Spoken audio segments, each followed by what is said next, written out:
Daily, there are 1.3 billion people online that make use of social media platforms to shop, to work, or to play games.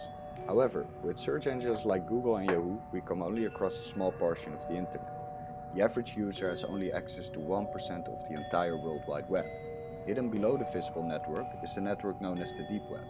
Many websites on the Deep Web are only accessible through a special browser called Tor. Deep Web is used by organizations to store data, governments, and even for daily digital bank transactions. However, at the end of the Deep Web, things get darker. Using a Tor browser makes users anonymous, which makes the dark web very attractive for criminals. There, they are able to conduct illegal business anonymously. The biggest known marketplace on the dark web was Silk Road, which was a place to sell illegal drugs. The site made $1.2 billion between 2011 and 2013, yet the FBI shut down the marketplace a year later. Emergent decentralized digital currencies are a big part of what makes anonymous trading possible.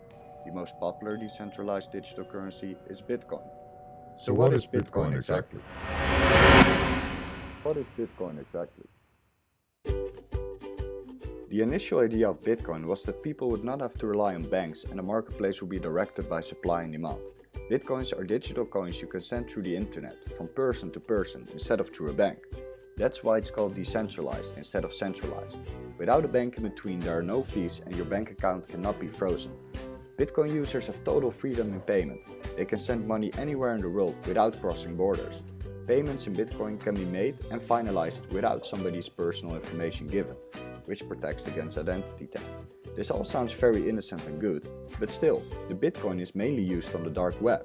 The creators of the Bitcoin were not prepared for all consequences of their invention.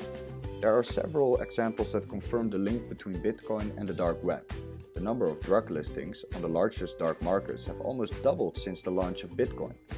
Also, the value of Bitcoin fluctuates depending on what is going on the dark side of the web. When Silk Road was first linked to Bitcoin in 2013, Bitcoin lost 90% of its value. This happened because all of the dark web users who were paying with Bitcoin dumped the money due to risks to be tracked. However, when Silk Road 2.0 was founded, Bitcoin tripled its value.